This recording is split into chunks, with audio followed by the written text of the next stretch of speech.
Et bienvenue à toutes et tous habitantes et habitants de la galaxie. Je suis en live pour les Galactic News avec Elodie Chabrol. Elodie Chabrol que vous connaissez sûrement sous le nom de Elocicom sur les réseaux sociaux. C'est l'interview de Galactic News. On est là ensemble pour une heure et demie. Et on va parler de sa carrière, de son métier, de ses activités, de son parcours. Elodie Chabrol est passée par les neurosciences, maintenant elle fait de la communication scientifique, elle fait de la vulgarisation scientifique, elle travaille sur différentes opérations, notamment Pint of Science, que vous connaissez peut-être, On Moon Again, que vous connaissez peut-être, et sûrement d'autres choses qu'elle va nous raconter ce soir. Bonjour Elodie. Bonjour. Alors, Elodie, qui es-tu? Que fais-tu dans la vie? Est-ce que tu peux te présenter un peu plus amplement en quelques phrases? Et puis ensuite, on commencera à parler de ton travail. Alors, comme tu as dit, je suis une ancienne chercheuse en neurosciences. J'ai fait une thèse à Paris et puis après, je suis partie en Angleterre bosser en postdoc. Je pensais partir 2 ans, je suis restée 7 ans là-bas. J'ai fait 7 ans de postdoc. Et puis, pendant mon deuxième postdoc, en fait, il y a le festival Pint of Science qui commençait tout juste, en fait. Et du coup, j'ai rejoint la création du truc quelques mois après que l'idée soit sortie. J'ai fait partie de l'équipe de création, etc. Et puis, du coup, ça a super bien marché. On a trouvé ça trop bien. Moi, j'ai fait ma reloue pour que ça devienne international. J'ai monté la branche française. Et après, pendant quasi 5 ans, en fait, je me suis retrouvée à jongler entre recherche et Pint of Science. Et puis, à un moment, je trouvais que ça avait plus trop de sens que je reste en recherche. J'avais fini mes recherches. J'en étais à un point où j'avais fini mon projet. On était en train d'écrire l'article. On était en train de poser un brevet. Il y avait vraiment plein de choses, en fait, qui étaient terminées. Je me suis dit, je vais quitter la recherche. Je vais faire de la com scientifique. Et donc, j'ai commencé en tant que directrice internationale du festival où je faisais quasi que ça pendant 6 mois. Et depuis, je fais plein de trucs en freelance. Donc, je fais Pint of Science France, qui est bénévole. Je fais Pint of Science International, où là, je gère les nouveaux pays. Je gère aussi les réseaux sociaux de Pint of Science Angleterre. Et ça, c'est la partie Pint of Science, qui est un quart de mon boulot, on va dire. Et le reste, c'est du freelancing sur plein de trucs. Ça va être des podcasts. En fait, ça va être 3 missions principales. La première, ça va être des podcasts. Donc, ça va être soit des formations pour expliquer aux gens comment faire des podcasts, soit faire des podcasts pour des clients. Après, je fais aussi beaucoup de formations tout court à la com scientifique, à des PhD et des postdocs. Ça, c'est plus de 200 heures par an, en fait. Wow, d'accord. Donc, ouais, c'est beaucoup. Oui, effectivement. Et ouais, c'est parce qu'en fait, quand je dis j'en fais beaucoup, les gens sont là. Combien 200 heures. Ah oui, d'accord. 200 heures par an, c'est ça? Ou par mois? Ouais, c'est par an. Ah oui, parce que... Non, par an. Non, par mois, c'est même pas... Non, c'est pas tu serais pas là ce soir sinon, je pense. C'est clair. Non, 200 heures par an, sachant qu'un maître de conf, c'est 196 heures face à ses étudiants, tu vois, donc c'est à peu près autant. Et je fais de l'animation, donc ça peut être de l'animation de trucs en live sur YouTube ou de congrès, de tables rondes et ce genre de trucs. Donc voilà. D'accord. Quand tu dis que tu fais des podcasts pour les j'allais dire des podcasts, c'est des feutres, ça n'a rien à voir. Des podcasts pour des clients, est-ce que tu les réalises? Est-ce que tu les présentes? Qu'est-ce que tu... Ça dépend des clients. La plupart du temps, je fais tout, quasiment. D'accord. Donc en gros, j'ai créé mes propres podcasts, j'en ai 3. Et depuis ça, en fait, au tout début, j'ai commencé pour The Meta News. The Meta News, où là, eux, ils me donnaient un invité et c'est moi qui, généralement, faisais le pré-interview, qui posait les questions et on enregistrait en studio. Donc, j'avais quelqu'un qui gérait tout le son et qui montait tout après. Après, j'ai fait mes podcasts où j'ai tout fait de A à Z. J'ai fait pas mal de podcasts pour des clients, pareil, où je fais tout de A à Z. Donc, je trouve la musique, etc. C'est juste généralement eux qui me trouvent les invités et on construit ensemble les questions, je pose et après je monte. Et parfois, je prémonte et c'est une boîte qui fait le reste. En fait, ça dépend complètement des clients, mais il y en a pour qui je fais 100% du taf, quoi.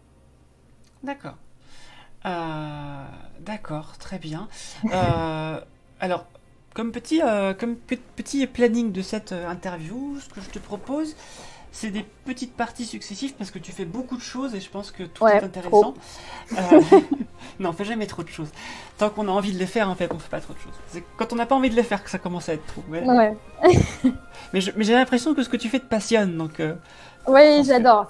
C'est juste dur à expliquer, tu sais, quand les gens me demandent de choisir un titre, Oui. par exemple, tu sais, à mettre dans une vidéo ou quoi, à chaque fois, je galère trop à choisir un truc, tu vois. J'ai l'impression de faire tellement de choses que c'est dur de me réduire à juste directrice de Pint of Science France ou juste freelance. Je suis là, il y a 1 milliard de choses. C'est pour ça que sur mes interviews, je présente toujours les gens en quelques phrases parce que sinon ça va pas, quoi. Bah, ouais, c'est clair. Ce que je te propose, c'est qu'on parle, qu'on fasse des petites parties, on verra combien de temps on prendra dessus, c'est toi qui vas décider, sur ce que tu as fait par le passé en neurosciences, sur Pint of Science, sur On Moon Again, sur tes podcasts et sur tes actions de formation. Et puis le reste, s'il y a du reste. On en parlait juste avant dans le chat. Sur les Galactic News, je ne recevrai pas que des astrophysiciens et astrophysiciennes, je recevrai aussi des ingénieurs ingénieuses. Je sais pas comment dire. Je recevrai aussi des vulgarisateurs et vulgarisatrices en astro et dans des domaines connexes parce que je considère que en fait, la science est vaste et que si on reste dans son petit coin de science, eh bien, on passe à côté de beaucoup de choses et on peut être aussi dans l'erreur assez facilement. On le constate dans certaines communautés sur Internet qui se focalisent un petit peu trop sur leur sujet et qui ignorent les sciences sociales, par exemple. Je ne dirai pas de nom, mais voilà. Donc c'est important de rester ouvert à tout. Et Elodie est l'exemple parfait de la personne qui est ouverte à tout, puisque elle fait plein de choses différentes. Et on va parler d'astronomie, mais pas que, vous allez voir. Et ça va être très chouette. Voilà. Très bien. Et parfait, ce sont des compliments sincères. Hein, en plus, hein, merci, c'est hyper gentil. Voilà. Et j'ai vu qu'on me demandait ce que c'était Pint of Science, mais on garde la surprise pour tout à l'heure. Ouais, exactement. Donc je propose qu'on commence une première petite partie, peut-être sur ton parcours et sur ton travail de recherche que tu faisais avant, du coup. Ouais, carrément. Je te laisse du coup présenter un petit peu ce que tu faisais avant en neurosciences. Alors, j'y vais. Vas-y. J'ai quasiment tout le temps bossé sur l'épilepsie, à part 2 ans. Mais du coup, sur mes 12 ans de recherche, j'ai fait une thèse sur l'épilepsie.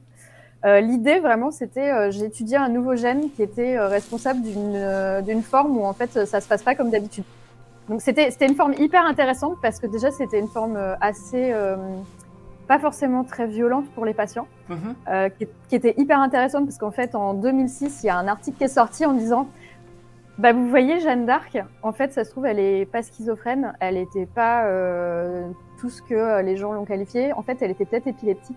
C'était une forme d'épilepsie qui était soit causée par des bruits et des sons, soit qui se manifestait par des voix, avec le stress et tout. Et du coup, il y a un article qui est sorti en mode, ils ont repris tous les procès de Jeanne d'Arc et ils ont dit, en fait, ça se trouve, elle était épileptique, etc. Donc là, ils sont partis depuis 2006, donc je pense qu'ils vont jamais trouver, mais à la recherche des cheveux, parce qu'en fait, à l'époque, quand tu scellais une lettre, tu mettais un cheveu. Donc ils sont partis à la recherche de lettres de Jeanne d'Arc scellées avec un cheveu pour essayer de faire des analyses ADN. Alors là, j'ai envie de dire bonne chance parce que même s'ils les retrouvent, il faut qu'il y ait encore de l'ADN, il faut que le cheveu ait un bulbe avec des cellules et tout. C'est ça. Bref, voilà. Donc ça, c'est intéressant. Il faut pas dégradé en plus. Non, mais laisse tomber. Donc à mon avis, c'est mort, mais c'était hyper intéressant parce que du coup, à l'époque, je faisais pas forcément de com scientifique parce que c'était pas aussi important que maintenant. Hein. J'ai fait ma thèse il y a longtemps, j'ai soutenu en 2009. #dinosaure. Et j'allais dire le Jeanne d'Arc Park où on va prendre des cheveux dans l'ambre pour faire recréer des Jeanne d'Arc. Mais... c'est ça, exactement. Non, mais du coup, tu vois, c'était cool pour moi parce que ma thèse, j'arrivais facilement à l'expliquer, tu vois. Et puis j'avais ce fun fact qui était assez ouf, cet article, donc j'ai expliqué ça. Donc l'idée, c'était ça en fait. Ma thèse, c'était d'étudier ce nouveau gène qui avait un mécanisme qui était un peu différent. Qui était dans une épilepsie assez niche, mais l'idée c'était de se dire en fait l'épilepsie, on pense que c'est toujours causé. En fait, le cerveau c'est une énorme carte mère, un énorme circuit électrique. L'épilepsie c'est vraiment un court-circuit quelque part. Il y a trop d'électricité, ça pète. Et en fait, il y a plusieurs types d'épilepsie. Déjà, c'est ça qui est fascinant avec l'épilepsie. c'est qu'il n'y a pas un type. Alors, on a tous en tête la grosse crise où tu tombes par terre, tu avales ta langue. C'est ça que j'allais te demander, il y a beaucoup d'idées reçues. Qu'est-ce que c'est une crise d'épilepsie en fait? Et bah en fait, une crise d'épilepsie, ça peut être effectivement ça. Genre en gros, tu tombes, tu convulses, ça s'appelle. C'est-à-dire que en gros, tu as ton cerveau qui est en train de griller d'électricité et t'es inconscient, t'es par terre, etc. Mais tu as aussi des versions où tu entends des voix, tu as des absences, c'est-à-dire qu'il y a des gens qui sont posés comme ça et puis à un moment, leur cerveau va se déconnecter pendant 30 secondes et puis il va se reconnecter, mais genre il va rien s'être passé, tu vois, et eux ils vont pas s'en rendre compte tant que quelqu'un leur dit pas tiens c'est chelou ce que tu viens de faire. Il y a plein de symptômes qui sont, tu vois, il y a des épilepsies où en fait ça va être des mouvements du bras, des mouvements de la jambe, tu vois, qui vont arriver. Et en fait ça se passe parce que dans le cerveau tu as deux possibilités. Tu as soit des crises où il y a une impulsion électrique qui a lieu dans tout le cerveau, et ça généralement c'est les grosses crises qu'on connaît, ou alors tu as des crises où tu as un petit foyer de neurones qui va se mettre à craquer en fait au niveau électrique et qui va faire un petit court-circuit, et en fait suivant où il est placé, suivant à quoi ils servent ces neurones, en fait si c'est la parole, en fait ou l'air temporal, tu vas entendre des trucs. Si c'est dans les aires qui gèrent le mouvement, tu risques de bouger tes muscles, etc. Et du coup, parfois c'est juste ça, et parfois en fait c'est d'abord tout petit et après ça se généralise à tout le cerveau, et là tu pars d'abord avec une sensation chelou et après tu fais une énorme crise. Et ça, les symptômes ressemblent à un AVC du coup ou pas au début? Alors, c'est aussi une zone qui est prise par... Non mais c'est ça, alors oui un peu, sauf que l'épilepsie c'est hyper temporaire, c'est-à-dire que l'AVC... tu vas effectivement peut-être avoir des problèmes de langage, des problèmes de jambes et tout. Par exemple, les mouvements, tu vas avoir du mal à faire un mouvement, mais l'AVC, ça va pas s'améliorer, ça va même aller de pire en pire. Et ça va être genre, tu galères à parler pendant quelques heures, voire tant que tu vas pas à l'hôpital, tu vas galérer. L'épilepsie, ça va être quelques secondes, quelques minutes. D'accord. Donc du coup, tu vas galérer, mais parfois il y en a même qui réalisent pas qu'ils ont ça, qu'ils ont de l'épilepsie, parce qu'en fait, c'est des petites choses. Soit qui arrivent la nuit, soit qui arrivent, qui arrivent et eux ils sont inconscients sur le moment. Par exemple, les absences où tu t'es inconscient, t'as ton cerveau qui se déconnecte, mais si t'es tout seul à ce moment-là, tu sais pas que c'est arrivé. Tu vois, il te manque 30 secondes dans ta vie, mais voilà, personne n'est là pour te le dire. Et en fait, souvent, en gros, dans les cellules, c'est toujours les mêmes mécanismes. En gros, c'est les neurones quand ils discutent entre eux. En fait, il y a les ions qui passent d'un neurone à un autre, donc qui font que l'électricité peut être conduite et tout. Et là, c'était la première fois que c'était pas ça. C'était un autre mécanisme cellulaire. Et du coup, c'était hyper intéressant parce que étudier ce mécanisme cellulaire, ça voulait dire comprendre potentiellement peut-être d'autres épilepsies qu'on comprenait pas très bien. Et du coup, j'ai étudié le gène, j'ai trouvé des mutations chez des patients. Donc ça, c'était hyper intéressant de me dire, on a diagnostiqué des gens grâce à mon boulot. Vraiment, tu vois, on récupérait leur ADN, je sais quand c'est, je trouvais des mutations. Donc ça, c'est chouette de se dire, il y a des gens qui ont su ce qu'ils avaient grâce à ça. Et puis après, en fait, moi, je prenais les mutations, j'allais les coller dans des cellules et voir ce qui se passait, en fait. Et normalement, c'était une protéine qui devait sortir de la cellule et aller faire des trucs dehors. Et en fait, quand elle était mutée, elle restait, elle s'agglomérait dans la cellule. Donc en fait, mon truc c'était genre, est-ce qu'elle s'agglomère, est-ce qu'elle est détruite, pourquoi est-ce que, en gros, t'es épileptique quand elle ne sort pas, qu'est-ce qu'elle va faire? Et en fait, cette protéine n'était pas connue. Donc il y avait plein de trucs à faire dessus, c'était hyper passionnant. Et donc ma thèse c'était là-dessus, essayer de comprendre en gros ce qui se passait. Et après, je suis partie en postdoc. Le premier postdoc était un gros fail. Le sujet était génialissime, par contre. C'était la réparation du nerf sciatique. Donc en gros, quand ton nerf sciatique, donc le nerf sciatique, c'est le nerf qui part de la colonne vertébrale et qui va dans vos jambes. Si vous n'avez pas eu de chance, vous avez déjà senti une douleur vraiment qui pince, qui est vraiment assez violente, au-dessus de la fesse, au milieu là. Et parfois, ça même, c'est une douleur qui... Ah, on a perdu Elodie. On a perdu Elodie. Au secours. Mais non, je suis là. Non, elle est là. Elle est de retour. Mais oui, je suis là. Je comprends pas. Là, je te vois plus sur vidéo, mais je te vois sur Streamlabs. Ça y est, je te revois. C'est bon, tu es là, tu es de retour. Tu me disais une douleur dans la milieu de la fesse qui pince. Mais en fait, ok, c'est bon? Oui, c'est bon, c'est revenu. D'accord. Écoute, j'ai pas compris. Donc oui, qu'est-ce que j'étais en train de dire? Ouais, le nerf sciatique. Donc voilà, le nerf sciatique qui est super horrible. Je vois dans le chat qu'ils ont l'air de connaître. Et du coup, l'idée, c'est que normalement, si jamais vous avez la colonne vertébrale qui se fait pincer, voire même le nerf qui est coupé, ou le nerf sciatique, en fait, vous risquez d'être paralysé. Et en fait, ce nerf, il est entouré de cellules qui sont censées prendre soin de lui, etc. Et ce qui est hyper intéressant, c'est que par exemple, tu coupes le nerf sciatique au niveau de la jambe, genre du mollet par exemple, il y a un signal qui va remonter et qui va dire « On est coupé, c'est chaud, c'est le bordel !»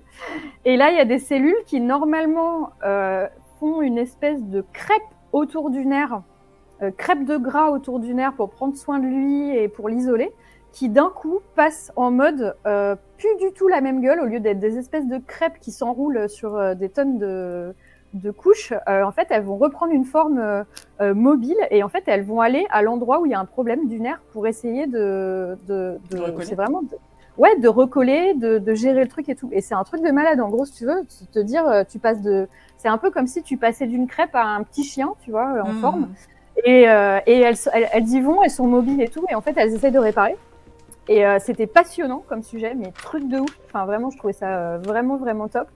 Et sauf que j'étais dans un labo avec des chercheurs, un chercheur et une chercheuse, un couple qui allait bientôt partir à la retraite.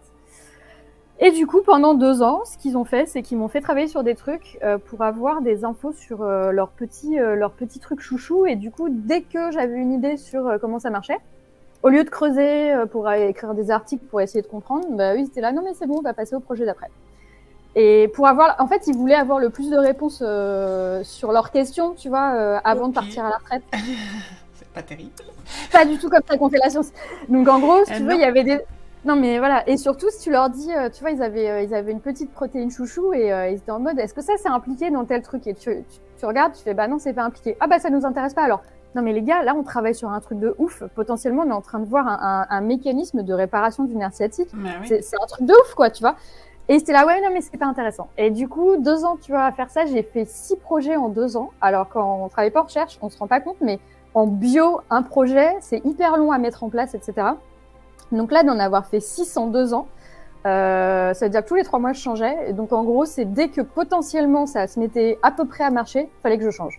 Donc, c'est juste pas possible d'avoir des résultats, pas possible de publier, pas possible de comprendre. En termes de méthodologie scientifique, c'est pas terrible parce qu'il y a des tonnes de biais qui vont arriver là, si tu fais que ça, ce qui leur plaît ou pas. Enfin, ah non, mais en plus, le truc, c'est que c'était juste pour eux, c'est-à-dire que j'ai jamais publié dans ce labo. Tu vois, c'était pas des... Ah oui, d'accord.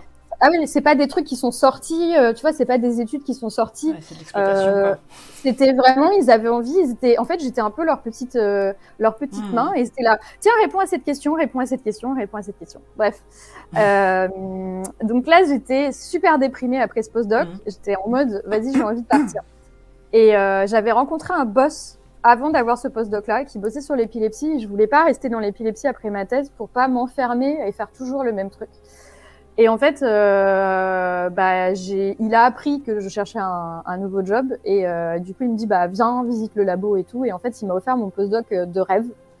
Donc moi, j'étais généticienne à la base, neuroscientifique, mais généticienne. Donc vraiment, c'est l'ADN, c'était un peu ma life. Et là, ce qu'il me proposait, c'était une thérapie génique contre l'épilepsie avec le gène sur lequel j'avais bossé en thèse. Donc en gros, j'étais en mode... Ok, là, il est en gros en train de me faire une boucle de ma vie, tu vois. C'est-à-dire que j'ai étudié pourquoi les patients étaient malades et maintenant, l'idée, c'est essayer de soigner plein d'épilepsies grâce à ça, en fait. Donc, super intéressant.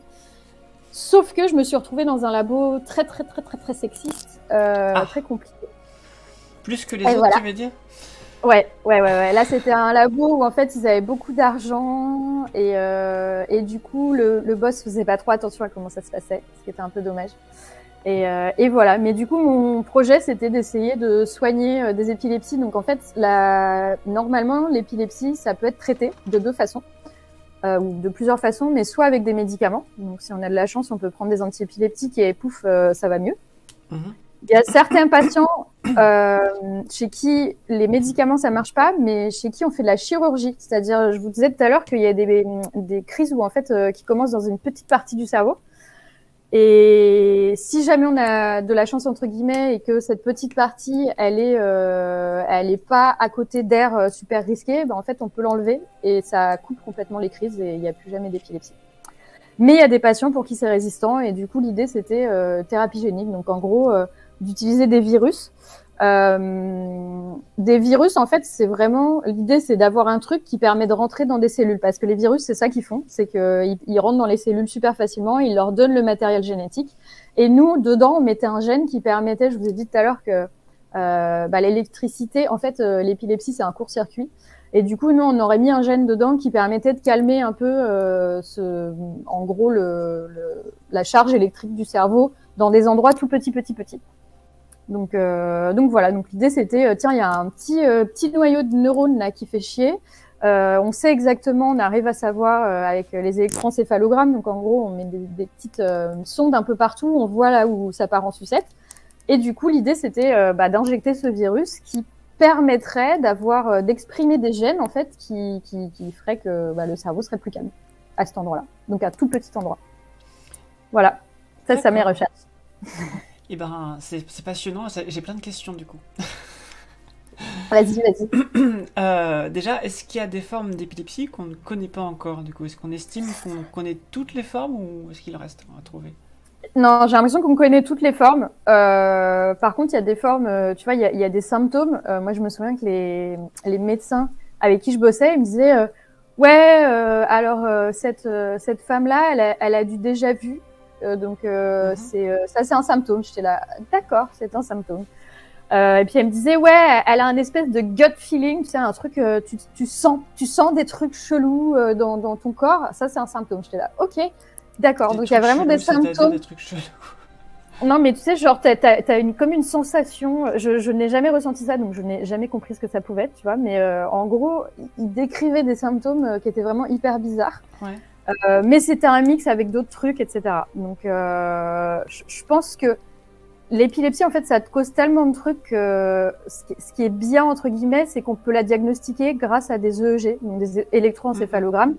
Comme je vous disais, c'est des courts-circuits. Donc, en fait, c'est des neurones. À un moment, normalement, ils doivent tous plus ou moins faire de l'électricité à des moments. Et en fait, à un moment, il y a un groupe qui fait trop d'électricité en même temps, synchronisé. Et du coup, ça se voit ça quand on enregistre l'activité. On passe un truc à peu près normal à des pics énormes parce qu'en fait, tout le monde se synchronise et tout le monde fait du bordel en même temps. Et du coup, ça permet aussi parfois de savoir quel type d'épilepsie, où est-ce qu'elle est, comment elle se développe, etc. Donc ça, c'est plutôt un outil diagnostique bien. Après, ce qui est compliqué, c'est que parfois, ça demande aux gens de rester 3 semaines à l'hôpital, par exemple, dans un lit. Avec des électrodes, etc. Donc elles sont pas implantées, elles sont posées. Mais le problème, c'est que dans la vraie vie, tu as ton stress, tu vois, tu vas courir pour avoir ton métro, ça va te mettre un état de stress, poum, ça va te faire une crise. Quand tu es 3 semaines dans un lit d'hôpital, c'est pas forcément les conditions qui vont te lancer des crises. Donc il y a des patients pour lesquels ça passe pas. Et c'est pour ça qu'il y a des boîtes maintenant qui lancent des bonnets EEG pour en fait que genre tu portes ça dans ta life, mais tu puisses être dans ta vie de tous les jours et potentiellement pouvoir soit déjà en fait diagnostiquer de l'épilepsie, soit si tu es vraiment très épileptique, avoir ça tous les jours et que ça puisse potentiellement te prévenir, tu vois, si jamais il y a vraiment des choses qui se passent avant, ça puisse, ça c'est dans l'idéal, que en gros électriquement on puisse voir qu'il y a un petit truc qui se passe avant, qui soit détectable et du coup qui pourrait dire sur une app sur ton téléphone, attention crise, parce que le problème des crises d'épilepsie, c'est en soi, c'est pas grave, dans le sens où même les convulsions, en gros, c'est pas grave, tu te remets, etc. Mais au bout d'un moment, le problème, c'est que ça te grille un peu quand même les neurones, donc ça, c'est le premier souci. Il y a un type d'épilepsie où tu tombes en fait dans une crise super longue et tu peux en mourir, mais ça, c'est très rare. Le vrai problème des épilepsies, c'est qu'en fait, t'attends ton métro, tu fais une crise, tu tombes sous le métro, tu vois. Oui, c'est ça. Et en fait, t'es dans la voiture, tu vas avoir un accident. Donc en fait, souvent, c'est les accidents qu'il y a par-dessus les crises qui sont vraiment super dangereux. Et c'est pour ça qu'il y a malheureusement des gens qui font des crises d'épilepsie, qui en font plein par jour, qui en font 6 ou 7 par jour, bah, qui peuvent pas travailler, qui peuvent pas conduire, etc., qui ont une vie assez compliquée parce que bah, faire des crises comme ça, en fait, ils sont à risque. Donc, du coup, ils sont un peu coincés. Donc voilà. On a Bixif qui te demande, vu la diversité dans l'épilepsie, est-ce qu'il serait pas plus juste de classifier comme syndrome? J'imagine ça veut dire comme un truc plus large qui aurait plein de conséquences, dont ça. En fait, le truc, c'est que effectivement, après, bonne question. Je suis pas médecin, donc je sais pas pourquoi ça n'a pas été classifié dans syndrome, mais je pense que ça reste quand même relativement relativement resserré comparé à certains syndromes qui, du coup, vont avoir vraiment des symptômes énormes. Là, on sait que les symptômes, en fait, bah, c'est toujours parce qu'il y a de l'électricité derrière. Donc, du coup, voilà. Et ça se diagnostique super facile. Enfin, ça se diagnostique de la même façon pour tout le monde. Donc, voilà. Après, je suis pas médecin. Donc, voilà, ça, je suis pas 100% sûre de pourquoi. Il y a un truc bizarre qui se passe quand tu fais un sevrage d'antidépresseurs. Je sais pas si tu vois ce que je veux dire, mais moi, ça me fait des décharges électriques dans tout le corps si j'ai pas pris mon truc pendant un jour ou deux. Et vraiment, je sens vraiment comme si je me prenais des châtaignes, en fait. Ouais. Et est-ce que c'est ce genre de phénomène-là, des phénomènes électriques de ce genre-là, ou est-ce que... Non, ça va être des trucs que toi, tu sens pas ça comme de l'électricité. Tu sens pas ça comme de l'électricité. Non, c'est vraiment en fait tes neurones en soi tout le temps ils font de l'électricité, ton cerveau il fait tout le temps de l'électricité que tu sens pas. C'est juste que au lieu que y en ait un qui le fasse à un moment, l'autre qui le fasse à un moment, ils vont synchroniser tous ensemble. D'accord. Et du coup, cette synchronisation, ça va faire que ça va pas bien se passer. Et c'est un peu vraiment comme une carte mère quoi. À un moment, t'as un court-circuit, t'as un endroit, il y a juste trop d'électricité. Et du coup, bah, la commande va pas être faite comme il faut, quoi. Ok. Mais c'est pas une châtaigne, tu vois. Et surtout, les châtaignes, du coup, c'est plutôt, je dirais, c'est pas dans le cerveau, c'est plutôt dans les nerfs. Donc, et là, pour le coup, l'épilepsie, c'est vraiment, c'est le cerveau. Okay. Et après, bah, suivant là où c'est, effectivement, il va y avoir des commandes un peu n'importe quoi. Et du coup, bah, voilà, ça va causer des crises. D'accord. Et du coup, tu as quitté ce labo pour ton postdoc pour les raisons de sexisme, j'imagine? Il y a eu un peu plein de trucs. Je pense que ça, c'était la petite goutte d'eau qui a fait déborder la piscine. Mais non, il y avait plein de trucs. Il y avait que, bah déjà, la recherche, c'est très, très, très, très, très, très, très, très compétitif. J'avais pas bien publié pour mon deuxième postdoc. Et là, effectivement, à cause du sexisme, j'ai très, très mal publié. Donc, du coup, ça valait plus trop.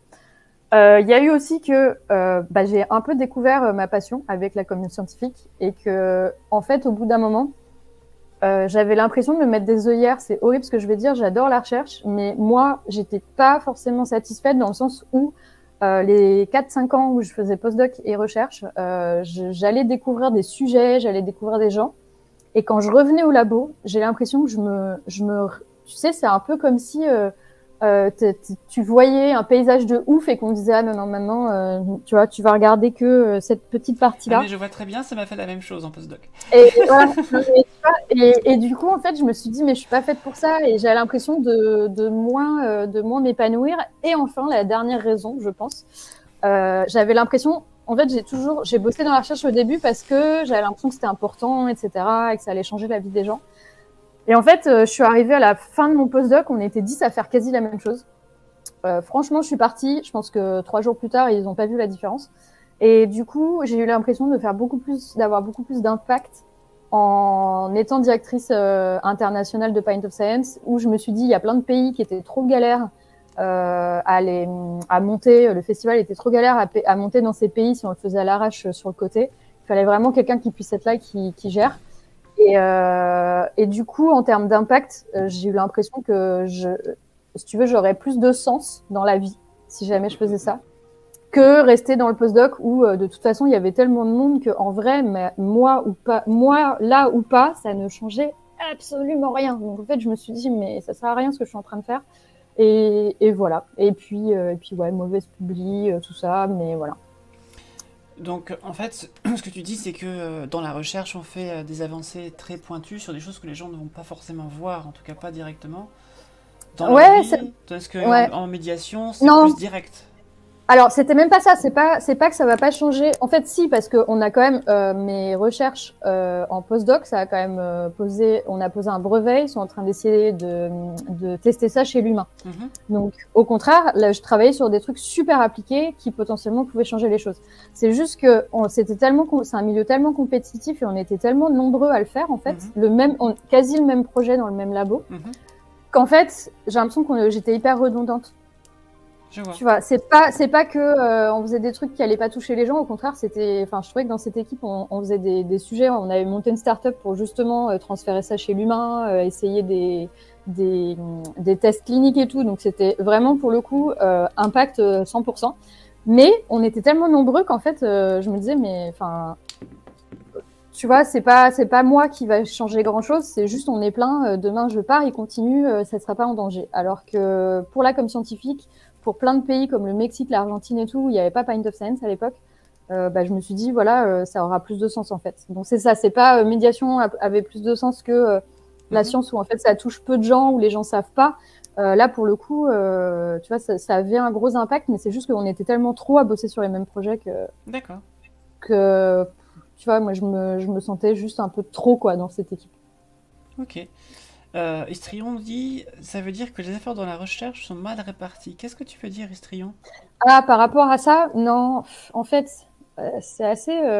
Ça dépend des labos. Mais ce qui se passe parfois, c'est que les labos qui ont beaucoup d'argent, qui sont assez connus et assez renommés. Alors pas tous, hein, faut surtout pas faire une généralité de ça. Mais du coup, en fait, les chercheurs sont pas du tout des managers. Ils sont pas formés à ça. Non, mais c'est voilà. Et donc souvent, il y en a qui ont beaucoup d'argent, mais au lieu de faire en sorte que, et ça c'est pour moi des mauvais managers, au lieu de faire en sorte que, par exemple, je sais pas, on a tant d'argent, on a 10 postdocs, et ben je vais chouchouter chaque postdoc pour être sûr que ces recherches aboutissent à quelque chose. Il y en a qui se disent, et ça c'était le cas de mon chef à l'époque, je les laisse se débrouiller. Il y en aura de toute façon qui vont publier, où il y aura des datas intéressantes, il y a des trucs qui vont sortir, mais moi j'ai pas le temps de gérer ça. Et du coup, ça veut dire que sur 10 postdocs, on était peut-être 3 ou 4 à publier ou à sortir des trucs, et les autres, en fait, se démotivaient ou, en fait, se marchaient les uns sur les autres, etc. Et effectivement, en fait, moi, j'ai trouvé, et ça me déprimait un peu, je trouvais que c'était du gâchis. C'était du gâchis parce qu'on coûtait super cher, on travaillait sur des trucs hyper intéressants, mais comme il y avait un mauvais management, en fait, on se retrouvait à faire des trucs. Enfin, moi, il y a des trucs que j'ai faits. C'était tellement compétitif qu'en fait, mes collègues ne me disaient pas qu'ils l'avaient déjà fait de cette façon-là et que ça n'avait pas marché. Ils me laissaient galérer jusqu'à ce que je trouve et qu'après, quand je disais, ça y est, ça marche enfin, en fait, ils allaient dire devant le chef, ouais, moi, ça fait 6 mois que ça marche comme ça, je le savais, quoi. Et ça, c'était plus pour se faire un peu mousser que vraiment aider. Et moi, je trouve que malheureusement, c'est un peu ça qui est, je continue, je lis le chat en même temps, mais c'est un peu ça qui est du coup mauvaise répartition, c'est-à-dire que c'est zéro suivi de projet, zéro suivi de personne, et en gros, de toute façon, il y aura bien des trucs qui vont sortir. Ça, c'est les mauvais pour moi. Après, il y en a des très bons, et j'ai plein de labos que je connais qui sont géniaux, où justement les chefs se disent on ne gâche pas un centime, ils sont derrière les gens, ils vérifient. Pas derrière à les fliquer, mais vérifier que tout le monde a bien son projet, tout le monde a un projet différent, tout le monde est heureux avec son projet, et que 10 postdocs égale 10 projets, égale 10 articles potentiellement, et que même s'il y a de la collaboration entre tout le monde, il y a toujours chacun qui a son sujet principal et les autres qui travaillent sur autre chose. Et là, malheureusement, c'était un peu le cas, mais en même temps, typiquement, quand on a eu la possibilité de publier, il y a tous les autres postdocs qui étaient là, hey, moi j'ai besoin de publier, on a mis toutes nos datas ensemble et en fait on a fait un article tout pourri. Et ça, si jamais tous avaient bossé bien correctement comme il faut, ça serait pas arrivé. Et oui, c'est un petit peu le capitalisme entré dans la recherche, quoi. C'est ça. Et malheureusement. Mais là, c'est catastrophique en fait.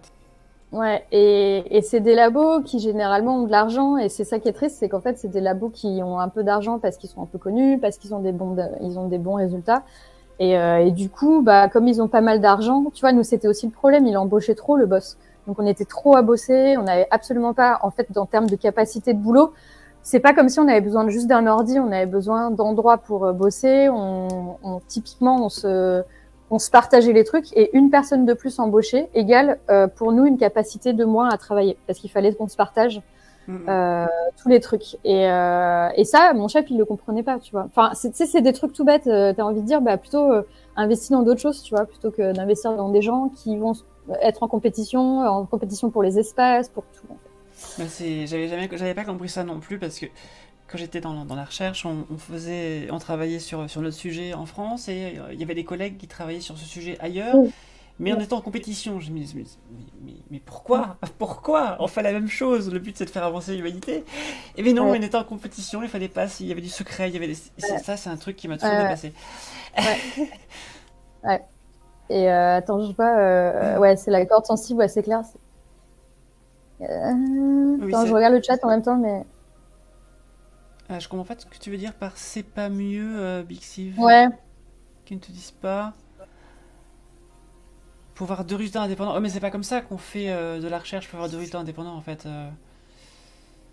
Non, mais en fait, le vrai problème, c'est aussi qu'il y a plein de gens qui travaillent sur des choses qui sont pas. Enfin, on n'a que les résultats publiés et du coup, parfois, on refait la même chose et au final, il y a beaucoup d'argent qui se. Enfin, bref, si on commence à partir là-dedans, je pense qu'on peut en parler toute la soirée. Oui. Mais voilà. Donc c'est un peu pour toutes ces raisons que je suis partie et je suis contente d'être partie et je suis contente d'être partie à ce moment-là parce que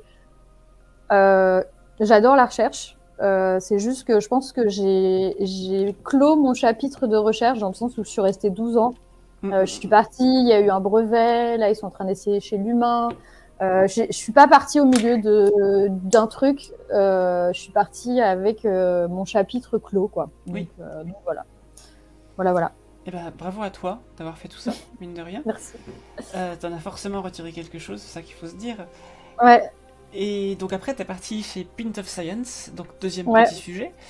Alors, j'y étais déjà j'y étais déjà, enfin, j'avais géré le truc depuis déjà 4 ans. Donc voilà, Pint. Alors, qu'est-ce que c'est que Pint of Science? Eh ben, Pint of Science, déjà, et les gens se rendent pas forcément compte parce qu'en France, je sais pas pourquoi tout le monde prononce Pint of Science, alors qu'en fait, c'est Pint of Science. Et Pint, c'est pinte de science. Hein, donc, du coup, ça veut dire pinte de science. Et l'idée du festival, eh ben en fait, c'est un festival, donc vraiment un peu comme tous les festivals de musique. En gros, il se passe quelque chose pendant quelques jours, c'est le bordel, il faut choisir, c'est compliqué. Bah c'est la même. Pint of Science, en fait, c'est en simultané pendant 3 soirs, les mêmes 3 soirs partout, que ce soit en France ou dans le monde, des chercheurs et des chercheuses qui vont aller communiquer leurs recherches au grand public dans des bars, des pubs, des cafés. Et ça, c'est tous les mois de mai et c'est vraiment vraiment cool. Et c'est la dimension internationale et simultanée. C'est-à-dire qu'en gros, dans tout le monde, les mêmes 3 soirs, on a des événements. Donc ça commence en Australie, en Nouvelle-Zélande. Donc pour l'Europe, il est 10h du mat quand ça commence et ça finit vers le Costa Rica. Et là, il est plutôt 4h du mat. Donc en gros, pendant 3 soirs en Europe, de 10h du mat à 4h du mat, il se passe des trucs sur les réseaux sociaux. Et voilà, et l'idée de ce festival, en fait, on n'a rien inventé, hein, dans le sens où il y a toujours eu de la science dans des bars. Il y a même le café, qui était mon premier exposé d'ailleurs, quand j'étais plus jeune. Le Procop, ou un de mes premiers exposés. Le Procop, c'est un café à Paris, qui était le premier café français. Et en fait, c'est là où les grands philosophes de l'époque, mais les philosophes de l'époque étaient aussi les scientifiques de l'époque, hein, les grands cerveaux, Robespierre et compagnie, se retrouvaient pour parler science et philosophie au café. Donc, on n'a vraiment pas inventé ce concept. Par contre, là où c'est différent, c'est que c'est en simultané vraiment comme un festival de musique. Sachant que les Anglais, c'est des gros friands de ouf de festivals de musique. Il y en a même un qui s'appelle Glastonbury, qui est réservé en 2 heures. Généralement, pour avoir des tickets, il faut appuyer sur refresh toutes les 30 secondes. Et ils sont réservés en 2 heures sans même que le line-up ne soit annoncé. Donc en fait, les gens prennent des tickets sans même savoir qui il y aura. C'est une tradition là-bas qui est assez ouf. Et du coup, l'idée, c'était de dire, bah, on fait la même chose, mais pour la science, avec des scènes multiples, etc. On a créé ça en 2013 en Angleterre. Donc moi, à l'époque, j'ai rejoint le festival. Ça faisait peut-être 2 mois qu'ils avaient mis le truc en marche. 2-3 mois qu'ils avaient mis le truc en marche. J'ai participé à la création à Londres. Et puis, la grosse question qu'on s'est posée à la fin, c'est bah, ça a super bien marché, qu'est-ce qu'on fait? Et en bonne française, moi je le voulais en France, je voulais créer la version française. Et les Anglais, eux, ils étaient plutôt en mode, bon, on garde ça en Angleterre. Ils voulaient pas forcément en faire un gros truc comme il y a là. Et du coup, je les ai tannés, mais vraiment, je pense que les pauvres, voilà, ils en pouvaient plus à la fin. Je les ai vraiment tannés pour qu'on ait ça en France et du coup lancer l'international parce que j'étais convaincue que un festival comme ça partout dans le monde ou en tout cas dans plein de pays, ça serait vraiment trop classe. Et du coup, ils ont dit oui. Et là, j'ai créé Pint of Science France. Et la première édition a eu lieu en 2014. Là, cette année, ça va être la 10e. Petit coup de vieux, mais trop cool. Et oui. Et voilà, donc c'est du 22 au 24 mai 2023. Ça va être la 10e édition. On est dans 45 à 47 villes en France, en fait, ça dépend un peu comment on compte. Et donc voilà, les tickets, donc le programme va sortir le 3 avril et les tickets vont sortir le 17 avril.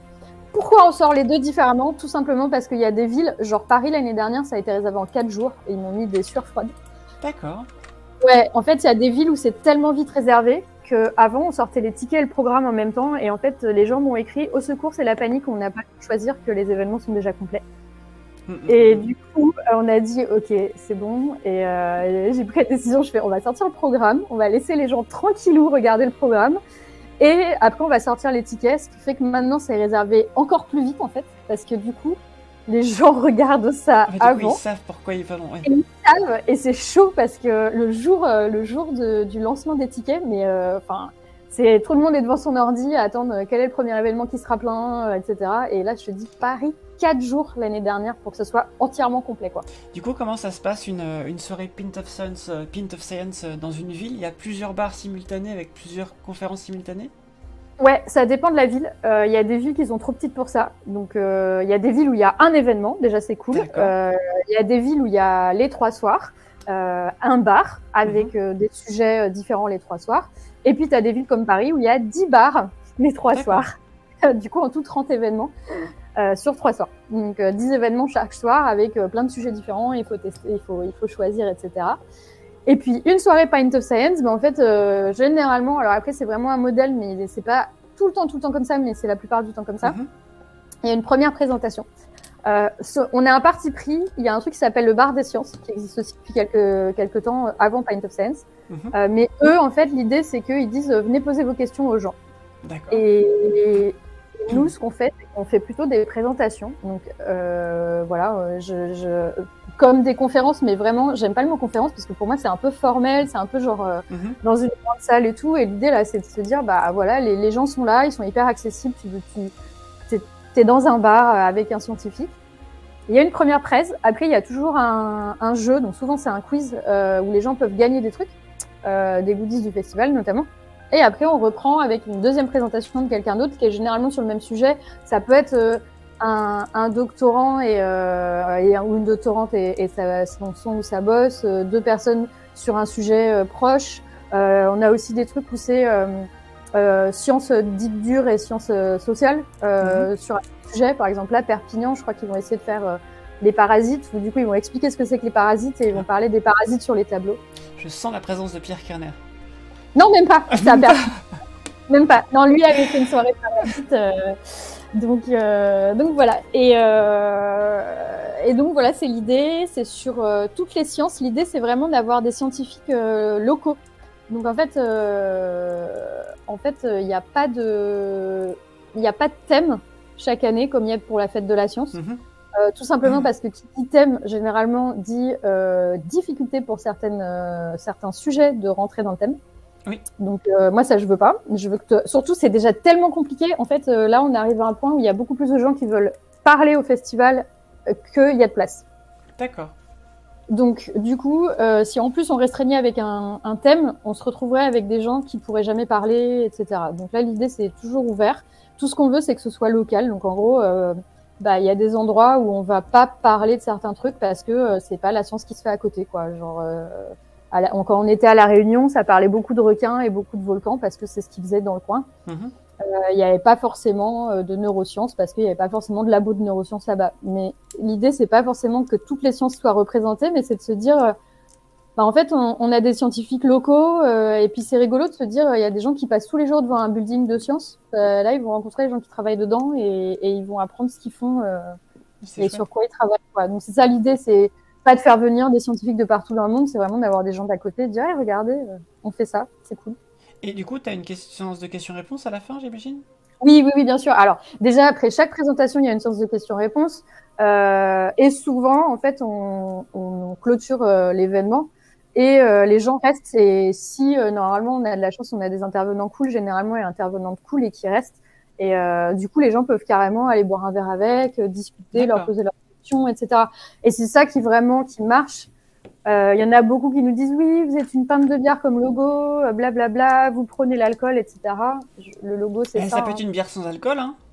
Mais déjà, ah là là, j'ai trop de lumière, mais voilà, ouais, le logo, c'est ça. Donc Attends, je vais essayer de te le trouver sur. Je vais essayer de le mettre à côté de toi. C'est Barnet, donc il est là d'ailleurs. C'est une petite pinte avec un cerveau dedans. Et en fait, on prône pas du tout l'alcool. En vrai, ce qu'on prône, par contre, c'est la convivialité. Et rien que le fait d'être dans un bar, en fait, les gens, ils changent complètement d'attitude. Ouais, c'est ça. Et oui. Et ils changent complètement d'attitude, en fait. Et du coup, ça, c'est hyper cool parce que ils sont plus relax. Ils posent vachement plus de questions perso aux intervenants et aux intervenantes. Quand je dis perso, c'est pourquoi vous étudiez tel sujet, c'est quoi votre journée type et tout. Et du coup, c'est hyper cool parce que ça permet un lien avec les chercheurs que dans une conférence, ils poseraient pas. Tu vois, tu vas pas une conférence à la Cité des Sciences pour dire pourquoi vous travaillez sur tel sujet. Non, personne n'oserait jamais poser cette question. Par contre, là, vraiment, c'est hyper propice à ça. Et c'est super chouette parce que tu vois des discussions genre c'est quoi votre journée type, pourquoi vous avez travaillé là-dessus, pourquoi est-ce que vous faites une thèse, ça fait quoi de travailler sur tel truc. Et c'est vraiment génial parce que moi, c'est ça que je trouve hyper important, c'est aussi de présenter les scientifiques comme des vrais humains, quoi. Oui, et tout à fait, je comprends. Ouais. C'est pas juste quelqu'un sur son piédestal qui vient donner de l'info. C'est blanche, vraiment... tout ça. Voilà, exactement. C'est quelqu'un qui vient raconter plein de choses, mais aussi qui vient partager sa vie et à qui on peut poser des questions sur sa vie. Et c'est hyper cool. Et ça se passe énormément à Pint of Science. Donc, c'est ça que j'adore, en fait. C'est ce petit moment où... En fait, les gens, ils ont un espèce de relation avec le ou la scientifique, et moi je trouve ça génial en fait. Alors faisons faisons un truc. Je vais poser une question un peu méta du coup. Comment ça se passe l'organisation d'une soirée Pint of Science? Je vais faire comme les questions qui sont posées à Pint of Science. Alors, comment ça se passe? Ça se passe, ça dépend. Non, l'idée, en fait, c'est que donc on a des équipes, tu vois, qui vont chercher des bars. Alors, c'est dans des bars, mais c'est toujours des salles séparées pour que ce soit quand même un peu qu'on soit entre nous et qu'il n'y ait pas trop de bordel, qu'il n'y ait personne qui soit en train de fêter son anniversaire à côté. Voilà. Donc voilà comment ça s'organise. Et puis, on a deux façons d'avoir nos intervenants. Soit les équipes vont les chercher, soit on a des appels à intervenants où les gens nous contactent directement et nous disent bah j'ai envie de le faire, etc. Moi après, je dirige la France, donc c'est pas tout à fait le même délire. C'est-à-dire que moi je fais plein de choses en fait. Déjà, je joue sur la strate de com, je joue sur l'orga, la logistique, donc donner tout ce qu'il faut à tout le monde pour organiser. Commander les goodies, gérer le site web. En gros, c'est vraiment tous les trucs ingrats parce que c'est des trucs que tu as l'impression qu'ils prennent pas de temps, que tu vois pas, mais en fait, ils prennent des blindes de ouf, quoi. Et ça, je fais chier tout le monde parce que je demande des infos, parce que je donne des deadlines, etc. Donc, je suis un peu la madame relou de Pint of Science. Mais voilà. Donc mais indispensable. Ouais. Donc, voilà. Je sais pas si c'est la réponse que tu voulais. Oui, c'est ça. C'est un petit peu le syndrome des programmeurs. Hein. Ouais, c'est ça. Tu programmes, ça se voit pas, mais ça se voit que à la fin quand ça marche. Ouais. Et si ça marche pas, par contre, ouais, c'est mort. Il n'y a plus rien. ouais, non, mais c'est ça. C'est ça, c'est exactement ça. C'est-à-dire que tu vois, tout le monde est un peu là, des fois, à se dire mais à quoi tu sers? Ben en fait, demain j'arrête de taffer, tu vas voir à quoi je sers. C'est tu ça. Vois. Mais je sais pas s'il y a des gens qui ont ce genre de travail dans le chat, si ça vous est arrivé aussi, mais quand je codais des trucs sur le planétarium pour que le logiciel fonctionne, on pouvait ne pas voir ce que je faisais pendant une semaine et seulement à la fin de la semaine, il y a ça qui marche maintenant, mais tu peux pas, tu vois rien quoi. Ouais, exactement. Et là du coup, parfois c'est un peu ingrat parce que je me prends beaucoup de critiques, beaucoup de, tu sais, en plus. Les Français, c'est très du style à toujours aller, à toujours. Tu dis viens, on va faire ça, ils sont là non, mais pourquoi? Moi, je pense qu'on peut faire différemment. Ok, mais tu sais faire? Non, je sais pas faire, mais je pense que ton idée elle est quand même mauvaise. Et voilà, il y a toujours des trucs qui marchent pas. Du coup, enfin, parfois c'est un peu compliqué parce que t'as très peu de positifs, c'est-à-dire que quand tout marche, personne va te dire c'est cool, ça marche, tu vois. Oui. Et par contre, dès qu'il y a le moindre petit truc où les gens sont pas contents, mais ça va être des montagnes de râlage, de machin, etc.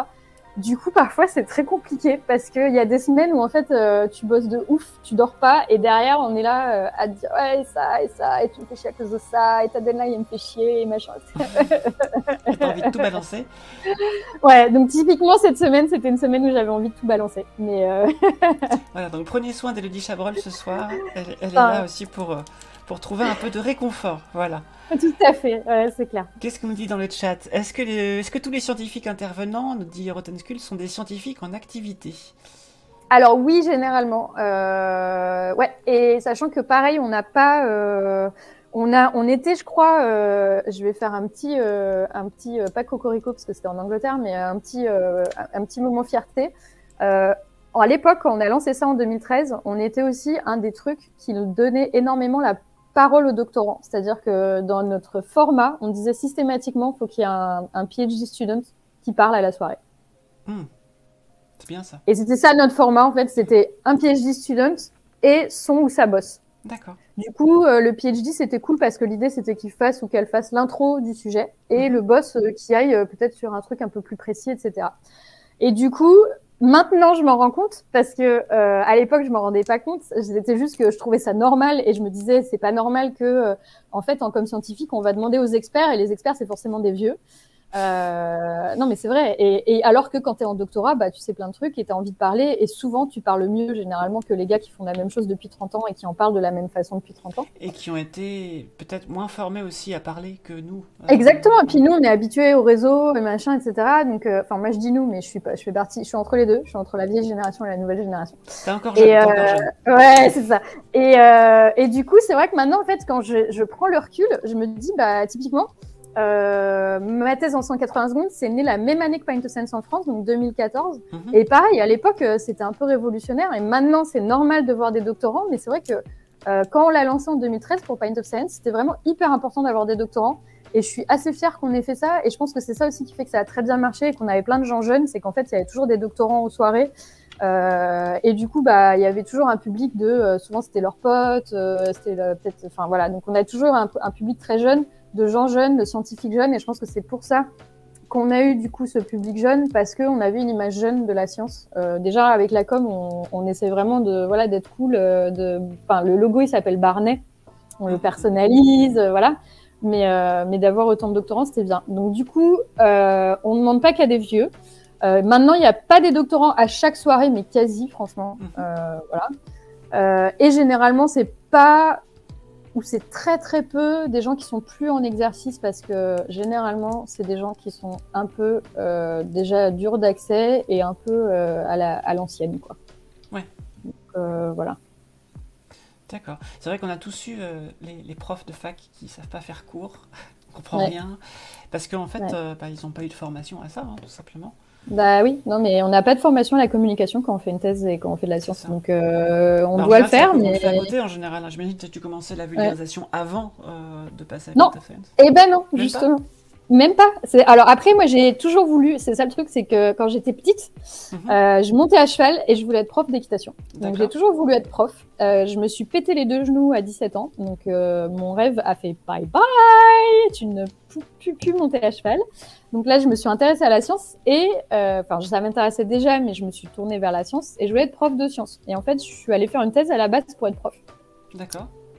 Et du coup, parler de science ou expliquer des trucs aux gens, ça a toujours été mon kiff, tu vois. Donc, j'avais pas fait de vulgarisation, surtout qu'à l'époque, honnêtement, 2009, j'ai soutenu ma thèse. En gros, il n'y avait pas grand-chose. Hein. Il y avait la fête de la science et c'est tout, quasiment. Tu vois, c'est ça qu'on oublie. Maintenant, il y a 1 milliard de trucs. Enfin, j'aurais fait ma thèse en 180 secondes, mais à l'époque, quand j'ai fait ma thèse, 2006-2009, il n'y avait pas grand-chose. Donc, je donnais cours, ce qui était pour moi, tu vois, le max à l'époque que je pouvais faire déjà en com et tout. Et voilà, du coup, Pint of Science, en fait, moi, j'ai commencé à l'envers. C'est-à-dire qu'au lieu de commencer à communiquer ma science et après à monter une initiative, j'ai monté Pint of Science. Et après, je me suis dit, mais je pourrais parler de ma science, en fait. Et donc, je me suis fait des soirées, Pint of Science. Je vais faire une soirée sur l'épilepsie et je vais faire la petite intro du début et tout, quoi. Mais carrément. Et voilà. Et donc du coup, j'ai pas du tout fait ça comme ça. Voilà. Et j'ai pas fait de formation non plus. J'ai juste vu les gens, testé des trucs. Mais tu vois, j'ai toujours kiffé faire les lab meetings. Enfin, voilà. J'ai toujours entraîné les gens à faire les lab meetings et tout. Donc, c'était un peu dans mon ADN, quoi. Tu penses qu'il faut avoir une prédisposition quelque part de je ne sais quelle origine pour se lancer dans ce genre de choses? Qu'est-ce qui fait que certains chercheurs l'ont et d'autres pas? Alors, je pense qu'il y a deux choses. Il y a ceux qui ont une prédisposition et qui sont bons naturellement. Et il y a ceux qui savent pas faire, mais qu'une formation peut aider. Mmh. Et du coup, il y en a certains au début, tu vois, quand je fais des formations, qui me disent ah, mais je saurais jamais faire. Puis à la fin, ils sont là, putain, truc de ouf en fait. Je pensais pas que j'arriverais à faire ça. Et du coup, ça, c'est des gens qui auraient pas forcément la confiance de se lancer sans formation ou tout seul parce qu'ils disent que non, ils y arriveront pas ou elles y arriveront pas. Et en fait, avec une formation et un petit coup de pouce, ils y arrivent. Donc, il faut pas forcément une prédisposition. Je pense qu'il faut une prédisposition si tu le fais seul, parce que sinon c'est mort. Mais voilà. Après, tout le monde n'est pas forcément très bon. Hein. Il y en a qui ont des formations et malgré tout, qui restent vraiment, vraiment mauvais. Et tu te dis, j'ai tout donné, je peux pas faire plus. Il y a un moment, voilà. Mais je pense pour moi aussi, c'est pas forcément être bon ou pas. C'est parfois il y en a qui n'ont pas eu ce déclic et qui font pas un effort. De se mettre à la place de la personne qui est en face, peut-être? Ouais, exactement, c'est ça. Et se dire, c'est important qu'ils se disent, non, mais ça, c'est bon, les gens comprennent. Non, mais ça, c'est bon, les gens comprennent. Non, mais je vais pas m'abaisser à expliquer ça. Et là, tu fais, t'as pas compris. T'as juste pas compris. Et je pense que c'est un déclic de compréhension. Et souvent, quand je fais des formations, ce que je leur explique, c'est qu'en fait, la com scientifique, c'est pas juste pour faire le rigolo dans des bars pour Pint of Science, par exemple, ou pour faire ma thèse en 180 secondes. En fait, quand tu es bon communicateur, ça veut dire que tu vas écrire des bons projets de science, que tu vas arriver à targeter un jury pour un oral, que tu vas arriver à avoir plus de grants parce que tu vas te rendre compte que ton jury de grants, ton scientific board, par exemple, d'une grant, c'est pas tous des gens qui travaillent exactement dans ton domaine, donc tu vas pouvoir leur montrer le contexte, leur montrer l'intérêt, etc. Refaire ressortir ça beaucoup mieux que quelqu'un qui sait pas faire de la com. Et en fait, souvent, quand je leur explique ça, ils se rendent compte qu'en fait, c'est pas juste aller faire le guignol ou la guignole, c'est aussi dans leur vie de chercheur et de chercheuse où ça sera utile. Et parfois, il y en a qui n'ont pas ce déclic-là encore, parce que pour eux, c'est juste, tu vois, s'amuser, machin, mais c'est pas important dans leur truc. Et en fait, quand tu dis, mais si, à partir du moment où tu as la base en com et tu as compris, tu as les mécanismes, mais en fait, c'est hyper puissant en recherche. Je me demande si le fait de travailler dans un domaine extrêmement précis sans jamais en sortir, si ça ne contribue pas à ne pas avoir ce déclic. Tu vois, moi, en fait, dans mon postdoc, j'ai travaillé sur plein de domaines différents, avec plein de gens différents, et je voyais bien que ça communiquait pas, ça marchait pas. Tu vois, est-ce que ce besoin-là peut peut-être provoquer aussi le déclic? Alors, en fait, je pense qu'il y a plusieurs choses. Il y a déjà, si tu travailles toujours sur un même sujet et que tu parles toujours à des scientifiques qui connaissent le sujet, tu te rends pas compte. Et par exemple, Pint of Science, les intervenants disent que ça leur fait toujours du bien parce que ils sont obligés de sortir de leur petite boîte là, step out, prendre un peu du recul. Et ça, ils le font très peu. Et en fait, c'est ça souvent, c'est qu'en fait, tu prends pas de recul sur ce que tu fais et tu parles à des gens qui prennent pas de recul, personne prend du recul, voilà. Et typiquement, moi, tu vois, j'ai toujours pris du recul parce que j'ai toujours été un peu l'outsider. Genre en postdoc, quand j'ai fait mon deuxième postdoc, je travaillais dans un labo où j'étais la seule qui faisait ce genre de manip. Tout le monde faisait un type de manip. Je ne comprenais rien. Tous les jeudis, il y avait des lab meetings. Je ne pigeais pas ce qui se passait.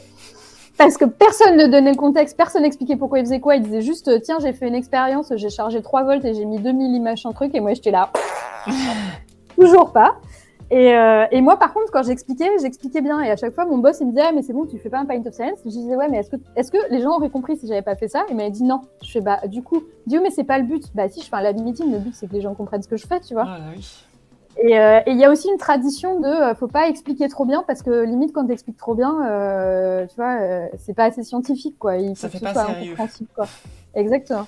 J'imagine Exactement. Alors attends, Pardon, T'as vas-y. vécu t'as vécu les conférences scientifiques où chacun essaie d'en mettre le maximum dans 10 minutes et on comprend que dalle.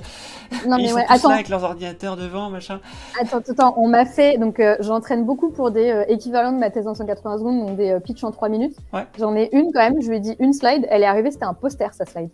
ouais, Et j'ai fait, non. mais non, C'est pas comme ça mais que ça genre, marche. mais elle me dit, ouais, mais comme t'as dit qu'une slide, j'ai mis le plus d'infos possible dans la slide. Et non, justement, c'est pas ça. Ou une autre qui m'a dit, bah en 3 minutes, du coup, ça ira, je vais parler vite. Et en fait, elle a parlé, mais genre, elle a pas respiré pendant 3 minutes, quoi. Et elle était là, elle me dit, bah oui, mais 3 minutes, du coup, il faut que je dise le plus possible en 3 minutes. Non, non, non, C'est un problème c'est pas ça. d'objectif, de communication en fait. C'est que soit Ouais, c'est tu ça. veux faire comprendre quelque chose, soit tu veux en foutre plein la Tout vue, dire. mais sauf Mais que en non, fait, c'est moi, pas. c'est ce que je leur essaye souvent, ce que je leur dis, et ça, c'est un déclic que j'ai eu il y a pas longtemps, que j'avais, je pense, mais j'avais pas réalisé, c'est qu'en fait, quand tu fais une présentation, tu fais pas une présentation pour toi, tu fais une présentation pour les gens qui t'écoutent. Mm. Et à partir du moment où tu te rends compte de ça, on s'en fout que tu sois frustré, que tu puisses pas dire tout ce que tu as envie de dire, parce que ce qui compte, c'est que les gens en face le comprennent. Donc, rien à foutre de ta frustration, rien à faire du fait que tu veuilles parler de trucs dont tu peux pas parler. Tu t'adaptes pour les gens en face parce qu'ils te donnent du temps, le temps c'est précieux, voilà. Et ça, tu vois, les gens, généralement, ils se disent « Ah non, mais ça me frustre de pas parler de tout ce que je veux. » Et on s'en fout, c'est pas toi, tu vois, c'est les gens en face qui comptent, en fait. Et voilà. Et je vois qu'il y a des questions sur le chat pour Paint, pour des gens qui étaient ex-scientifiques passés du côté de la vulga. Donc, c'était ça la question. Est-ce qu'il y a des intervenants passés du côté Autre de la que chercheur, vulga peut-être. ou autre domaine? On fait, mais c'est vrai que comme c'est découvrir les scientifiques et les chercheurs, c'est en minorité. T'as des Mais c'est ingénieurs de vrai qu'on... recherche aussi ou t'as juste des chercheurs Oui, il y a des ingénieurs, bien sûr. Ça, au D'accord. contraire, hyper cool. Justement pour dire, vous voyez, la recherche, c'est pas toujours des chercheurs et des chercheuses, ça peut être aussi des ingénieurs.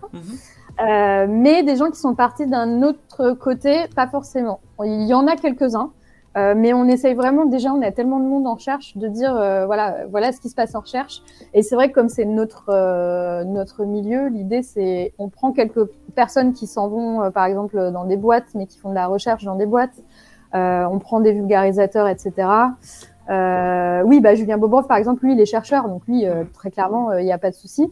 Les gens qui sont partis, on en a, surtout qu'il y a des vulgarisateurs qui sont hyper cool. Moi, je suis très très pour d'avoir des vulgarisateurs, mais c'est vrai que typiquement, quelqu'un qui part et qui fait complètement autre chose, au final, non, quoi. Il faut que la personne ait un lien avec soit parler de science, soit faire de la science, en fait. D'accord. Voilà.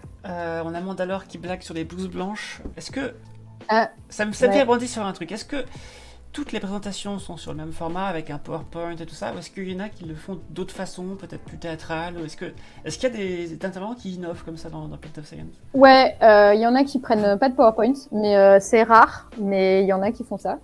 Il y en a malheureusement qui continuent de faire des textes et de les lire. Ça en sciences humaines, en sciences humaines et sociales, malheureusement, c'est souvent le cas. Ils sont habitués à lire leurs textes en fait. Et du coup, ils nous ont fait ça l'année dernière. Il y en a 2-3 comme ça qui sont arrivés à la soirée et qui avaient un texte et qui l'ont lu, qui n'ont pas regardé le public et tout. J'étais ouf. Ouais. Et voilà, parce que c'est là-bas, c'est comme ça qu'ils font. Mais ouais, on en a qui innovent, il y en a qui viennent faire des manips, etc. Ça dépend, voilà, ça dépend. Mais souvent, il y a une présentation, mais vraiment, on leur envoie des petits guides, essayer de leur dire, essayez d'être le plus léger possible en présentation, en termes de graphes, de machin, voilà. On y va, on y arrive, voilà, on essaye de faire le plus innovant possible. Après, il y a des sujets où tu es obligé d'avoir, tu vois, par exemple, moi, je parle de neuro, j'étais obligée d'avoir... Enfin, ce que je faisais, en fait, c'est j'avais pas forcément de slide, mais j'y allais avec un cerveau en plastique.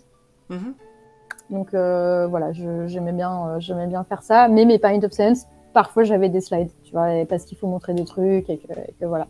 Mais on a Big Sif qui demande du coup c'est pourquoi organiser en présentiel dans les bars plutôt que dans la sphère numérique.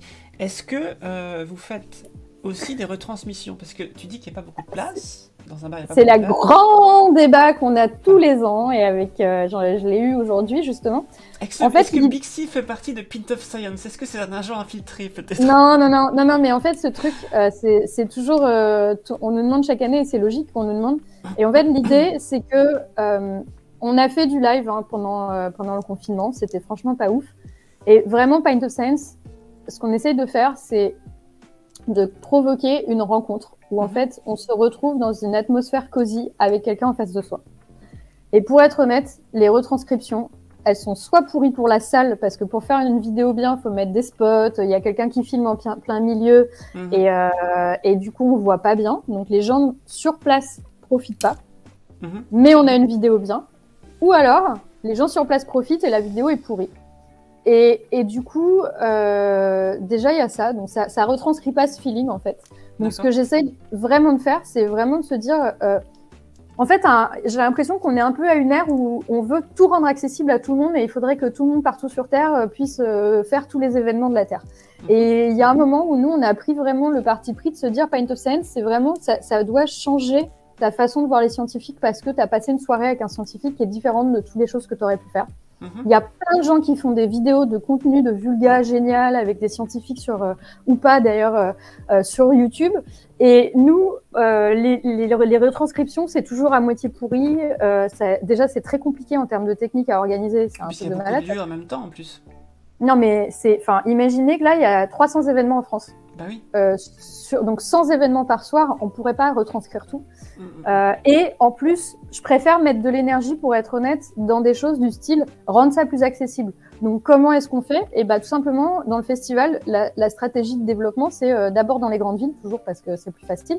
Mais typiquement, après, aller dans des lieux où il n'y a pas forcément de scientifiques autour. Ou par exemple, l'année dernière, on était dans un refuge de montagne. Pour moi, c'était un des plus gros wins. Parce qu'il fallait marcher 30 minutes pour y aller, le truc était blindé. Et les gens, c'est la première fois, c'était sur l'astrophysique, il y avait un astrophysicien, il parlait d'aurore boréale. C'est la première fois que les gens rencontraient un astrophysicien à cet endroit-là. Pour moi, ça, c'est gagné. Alors que faire en ligne, en fait, pour Pint of Science, c'est pas la solution. Donc l'idée, de toute façon, c'est important. Non, mais exactement. En fait, on veut pas prendre la place des gens qui font des streams. Tu vois, c'est ce que je dis souvent. Je dis en fait, il y a des gens qui font du streaming sur Twitch, c'est hyper cool. En fait, je trouve ça plus cool de faire, de mater, non mais voilà, de mater des lives Twitch avec des scientifiques et de leur poser des questions qu'une retranscription de Pint of Science qui va être toute Oui, parce que c'est vrai que si tu retransmets, il n'y a pas d'interaction du coup dans ce cas-là. Et t'as plus l'interaction et souvent t'entends pas bien ce qui se passe dans la salle, les questions, l'écran. Si t'as une vidéo, faut choisir entre l'écran qui est bien allumé où tu peux lire des trucs ou alors complètement blanc et tu vois un peu la salle. Et puis t'as pas du tout l'atmosphère. Donc du coup, moi, ce que j'essaye de faire dans le festival et ce qu'on essaye de faire en général, c'est vraiment de se dire, ok, on prend le parti pris de c'est un truc en présentiel. On a conscience que du coup, malheureusement, il y a des gens qui peuvent pas y avoir accès. Mais l'idée, c'est de se dire, dès qu'on peut se développer au maximum dans les villages, dans des endroits vraiment petits, genre t'es dans une ville, on est implanté il y a plusieurs soirées, les gars, est-ce que vous pouvez pas les faire dans un petit bar à côté, dans un village un peu paumé, je sais pas, à 10 minutes en voiture, un des soirs, essayer de trouver quelque chose comme ça. Et là, c'est ce qu'on essaye de faire. Et pour moi, ça a beaucoup plus de sens que à tout prix vouloir être en ligne, dans le sens où on aurait vraiment des vidéos de qualité dégueulasse. On offre un truc qui est complètement dégradé, qui est plus du tout Pint of Science. Et au final, en fait, et en termes de logistique, c'est un cauchemar. Mais en termes de logistique, faire un événement retranscrit, c'est comme si tu faisais 2 événements en un, en fait. Non, mais c'est ça. Et du coup, le truc, c'est que depuis le confinement, en fait, les gens veulent absolument avoir du live et tout, mais l'idée, c'est vraiment...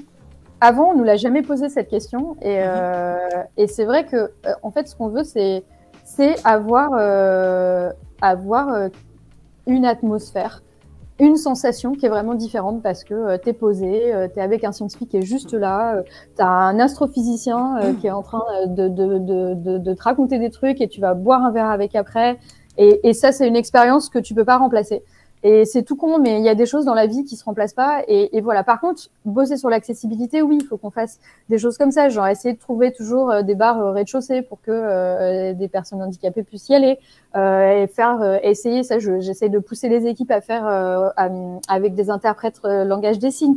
Ce genre de choses, en fait, vraiment se dire, voilà, on sait qu'on est en présentiel, très bien. qu'on pourra pas être partout, on pourra pas être vu partout, mais essayons de faire en sorte que ces événements en présentiel soient déjà inclusifs pour le maximum de personnes. C'est vrai qu'on parle souvent de choses à faire en ligne, etc. Mais en termes d'accessibilité, déjà pour les choses qui existent IRL, on va dire. Oui, c'est ça, il y a déjà des trucs à faire en fait. Et moi, c'est ça qui me rend ouf, c'est qu'on me dise, tu vois, mais tu devrais faire en ligne, alors que pour moi, l'important, c'est de se dire, cet événement marche génial en vrai, comment est-ce qu'on peut améliorer l'accessibilité en vrai? Tu vois, pas juste dire, bah tiens, on va le faire en ligne, juste parce que c'est plus facile. Pour moi, ce serait une solution entre guillemets, facilité, mais en fait, ça la rend pas plus accessible forcément comme il faut, quoi, tu vois. Et si vous n'êtes pas trop familiarisé avec ce genre de sujet, je vous invite à aller voir un peu ce que disent les personnes à mobilité réduite. Il y a très peu de choses qui sont en fait suffisamment adaptées dans la vie réelle. Donc c'est une très bonne chose que Pin Up Science fasse ça justement. Bah, on essaye. Alors, tu vois, Paris, par exemple, c'est horrible parce que déjà, nos bars, on a beaucoup de mal à trouver des bars et on a beaucoup de mal à trouver des bars au rez-de-chaussée. Donc, voilà, on galère, mais je sais que les équipes, moi, j'essaie régulièrement de leur dire rez-de-chaussée, langage des signes, etc. Voilà, on implique ça petit à petit dans l'orga et c'est pour ça que, en fait, moi, j'ai envie de me battre pour, voilà, être accessible, être ouvert, être inclusif, mais en vrai, tu vois, pas changer. En fait, c'est un peu comme de dire, bah ouais, est-ce que je peux pas aller manger à tel restaurant? Est-ce que vous pouvez me faire une vidéo d'un tel qui mange, tu vois, qui mange un menu? Bah c'est pas du tout la même expérience vécue en fait. Il y en a que ça intéresse, mais bon. Oui, mais tu vois, c'est pas la même expérience. C'est autre chose. Donc en fait, j'essaye vraiment de me dire, bah voilà, on va essayer à notre échelle et à notre façon de faire. En fait, ce qui est triste de nos jours, c'est qu'en fait, j'ai l'impression qu'on essaie de rendre tout accessible à tout le monde, mais que du coup, on perd aussi en qualité. Et du coup, j'ai envie que ce soit accessible à tout le monde, mais en vrai. Donc, pas tout le monde de la Terre entière. Tu es à Singapour au moment où il n'y a pas Pint of Science en France, tu ne pourras pas le voir. Mais essayer de se dire. Il y a peut-être Pint of Science Singapour, du coup. Il y a plus en ce moment, mais il y avait. Et tu vas se dire, bah, ça va être dispo dans des petits villages, tu vois, ce genre de trucs qui déjà font pour moi une différence. Tu vois, j'étais hyper fière du village l'année dernière, du refuge l'année dernière. Je trouvais ça énorme en fait. Et pour moi, c'est ce genre de petit pas qui fait que bah, peut-être qu'il y a des gens qui iront plus facilement dans un bar en Normandie que regarder YouTube, tu vois. C'est tout bête, hein, mais... Bien sûr. Mais voilà, on reste sur notre truc de petit à petit envahir et aller toucher des gens en vrai, quoi. Et voilà. On a Rotten Skull qui dit « J'aime beaucoup cette idée d'aller un peu plus loin dans les grandes villes pour aller chercher au contact des gens qui n'ont pas accès à la science.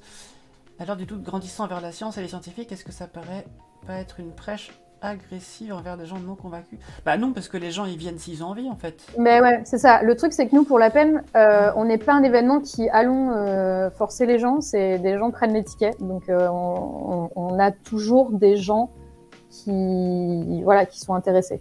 Donc, les platistes, on en a pas eu, je crois. Et tu sais, Rotten Skull,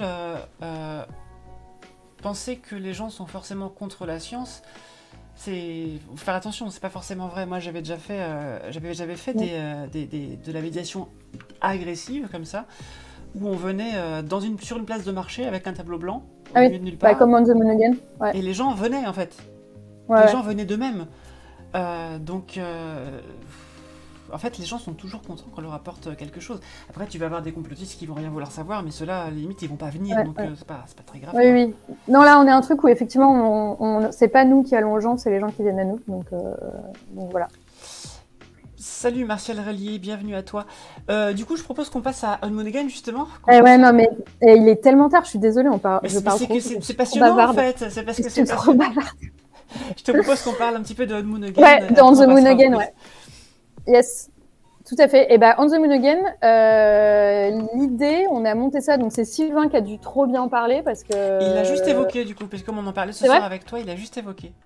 Ok, et bah l'idée, justement, ça venait, c'est tout bête, hein, mais il y a Sylvain Boulet et Jean-Philippe Usan qui ont l'habitude de montrer, en gros, de montrer la Lune sur des quais de Seine. À des passants. Et du coup, l'idée, c'était de se dire, bah viens, on va faire la même chose, mais en version un peu mondiale, un peu comme Pint of Science, quoi. Et du coup, on a choisi, c'était en 2018 quand on a fait ça, on a choisi une date, en gros, on dit aux gens, vous avez un télescope, vous habitez dans une grande ville ou au milieu de nulle part, et ben très bien. Prenez-le, mettez-le dans la rue, mettez-le au bord d'une route, bon, dans un truc safe hein, quand même, mais mettez-le dehors et chopez les gens qui passent, montrez-leur la Lune. Et en fait, c'est vraiment ça l'idée, c'est que pendant 3 soirs, les gens qui ont des télescopes à portée de patte puissent mettre la Lune à portée de patte des gens qui n'ont pas de télescope. Donc c'est un peu comme la fête de la science version originelle, c'est-à-dire chacun descend dans la rue avec son instrument et fait son truc. C'est ça, exactement. Donc en fait, l'idée vraiment, c'est donc ce qu'on demande juste, c'est si jamais vous avez un télescope, de vous inscrire sur le site. Tout simplement parce que nous, après, ça nous permet d'avoir une carte et de savoir combien il y a de gens, combien il y a eu d'événements et tout. Mais vraiment, l'idée, c'est pendant les 3 soirs, vous avez un télescope, sortez, montrez la Lune aux gens qui passent. Et c'est toujours hyper émouvant, je trouve, de voir les réactions des gens. Moi, j'adore. Et voilà. Est-ce qu'il y a des choses à prendre en considération? Même question que pour Paint of Science, comment ça s'organise une soirée On Moon Again? Et question corollaire, est-ce que comme pour la fête de la science, il y a des choses à signaler aux autorités? Parce que tu vas faire un rassemblement, etc. Comment ça se passe? Alors, ça dépend des endroits et ça va dépendre des pays. L'idée, c'est vraiment, en termes d'orga, c'est on va sur le site, on dit je vais faire observer, je suis à tel endroit, voilà. C'est tout ce qu'il y a à faire en termes d'organisation et de sortir son télescope et de se poser à un endroit et voilà. Et nous, on avait fait en PDF des petites fiches pour expliquer la Lune, etc. En termes d'autorisation, je pense qu'il faut voir localement parce que typiquement à Paris sur les quais, on s'est toujours posé, on n'a jamais trop posé de questions, on a fait la même chose sur le Trocadéro et tout. Et du coup, oui, Uber Eats, en plus, c'est un peu de Sylvain et Jean-Philippe. Et il y a d'ailleurs Asma aussi et Brigitte Zanda et Asma. Asma qui était là aussi jeudi soir. C'est quoi son nom de famille? Parce que Asma, bref, Asma et Brigitte. Je suis désolée Asma. Son nom de famille, à chaque fois, je galère de ouf. J'ai peur de mal le prononcer et je ne m'en rappelle plus. Voilà, super. La copine la meilleure de la Terre. Bref, du coup, localement, je pense qu'il faut demander, typiquement, pour juste déjà avoir un peu de bon sens. Ouais, tu me cherches le nom d'Asma? Steinhauser? Voilà, Steinhauser. Je sais jamais si c'est Steinhauser, mais voilà. Je sais pas comment ça se prononce par contre. J'ai peur de... Donc, désolée Asma d'avoir donné ton nom. Et donc je sais pas du tout si t'es. Alors déjà, il faut du bon sens dans le sens où te mets pas au bord d'une route où potentiellement tu peux causer un accident. Mais après, tu vois, sur une place par exemple dans les villes, je sais pas. Je pense qu'il y a des villes où qui vont te dire il faut un permis, il y a d'autres qui vont te laisser faire. Donc voilà, faut se renseigner, je pense localement. Il y en a qui font ça dans des villages, il y en a qui font ça dans des villes. Faut se renseigner, faut juste se demander si c'est bien un endroit safe. Ça peut être un parking aussi, hein. Ça peut être un parking de supermarché. Voilà, faut juste se dire est-ce que l'endroit il est ok? Est-ce que je peux me poser? Je risque pas de causer des accidents à cet endroit-là. Ou est-ce que c'est pas un endroit malfamé où tu risques de te faire agresser et piquer ton matériel Voilà, malfamé. Est-ce que c'est pas dangereux pour les gens qui passent de s'arrêter? Et puis après, éventuellement, s'il y a besoin localement de demander, mais ça j'ai l'impression que c'est un peu chaque ville. Je sais pas trop. Chaque personne en fait est responsable de son propre truc. Et donc, est-ce que c'est comme Paint of Science avec un accent porté sur le IRL, ou est-ce qu'il y a des gens qui font aussi en plus des retransmissions? C'est IRL généralement. On avait fait un marathon lunaire il y a 2 ans. Le truc que j'ai failli crever d'ailleurs. C'était un 24 heures de live YouTube. Parce que tu n'as pas mis le télescope à bon endroit, non? C'est ça? Non, 24 heures de live YouTube, t'es en live pendant 24 heures. Hein. C'est chaud. Ouais, donc on gérait la régie et on a fait l'animation. Et je crois que j'ai fait l'animation avec Sylvain de genre minuit à 3h du mat ou un truc comme ça. Tu vois, genre l'horaire cimetière, quoi. J'ai dormi sous un bureau à la Société astronomique française pendant 1 heure, je crois. Le lendemain, je suis partie de là, j'ai cru que non, mais c'est ça, quoi. J'étais vraiment au bout du bout. Et l'idée, c'était que des gens nous fassent des conférences autour de l'espace et de la Lune dans chaque créneau horaire, une par 24 heures, et il y ait une observation avec des télescopes connectés, voilà. Donc ça, c'était pendant le confinement, c'est ça? Ça, c'était en 2021, donc pas 2020, 2021. D'accord. C'était cool, mais honnêtement, encore une fois, c'est un peu un truc in real life parce que c'est quand même mieux de. La Lune, on l'a tous vu en photo, ou quasiment tout le monde l'a déjà vu en photo, et du coup, faire un live avec des gens qui regardent la Lune, tu vois, c'est un peu comme les regarder en photo, alors que regarder à travers un télescope, c'est pas le même délire. puis là, ce qui est intéressant, justement, c'est la méta-observation. C'est voir les gens. Donc regarder. voilà, il y a la méta-observation et il y a l'idée aussi de, c'est vraiment pas forcément, c'est vraiment partout. Et c'est, contrairement à Pint of Science où il faut prendre un ticket et les gens viennent à nous, là c'est vraiment, moi ce que j'adorais voir, c'était les gens qui étaient tranquillou en train de se balader sur les quais de Seine, qui voient un télescope, qui sont là, mais qu'est-ce qui se passe? Et puis on leur dit, bah vous voulez regarder la Lune? Et ils sont là, hein, quoi? Et ils regardent et en fait ils sortent de là, ils sont changés à vie, quoi.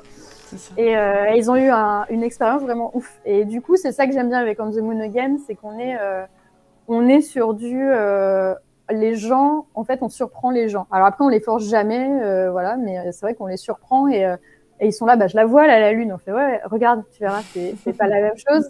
Et là ils sont là, mais c'est quoi? Il y a des ombres et tout, c'est un truc de ouf. Et ouais. Donc voilà. Après ils sortent leur téléphone et essaient de le mettre devant. C'est ça. Ouais, exactement. Non, c'est vraiment très cool. C'est vraiment très cool. Cette année, malheureusement, c'est le week-end de mon mariage, donc je pourrais pas participer. Eh ben, félicitations à toi quand même. Merci. Encore qu'on ait un télescope, j'étais là, peut-être qu'on va poser un télescope pour le soir du mariage. Ça pourrait être un mariage innovant pour le coup. Écoute, c'est ce que je me suis dit, ça pourrait être sympa. Sortir des codes du mariage pour faire exactement. une autre façon de faire. On va faire On the Moon, she said yes on the moon again ou un truc comme ça. Et ben bravo à toi. Il y a des gens qui disent que Noé Mango dit que l'année dernière il n'avait pas pu y aller, mais cette année go. Ben voilà, c'est très bien. Grave. Et bah, si vous voulez, normalement, souvent, le vendredi, mais alors là, je vais dire ça, mais Sylvain, je suis sûre, il sait pas encore, mais souvent le vendredi, c'est devant la péniche Le Marcounet. Et il y a Jean-Philippe Pouzan et Sylvain Boulet. Et du coup, c'est généralement la retrouvaille sympa. Donc, si vous voulez aller voir Sylvain, je pense qu'il sera là. Et il y a le Trocadéro aussi, parce que la SAF est juste à côté. L'année dernière, on avait fait le vendredi au quai et la SAF, donc Trocadéro le samedi, mais je peux rien vous promettre pour aujourd'hui. Mais... D'accord. Il y a des conférences qui sont organisées autour de Moon Again?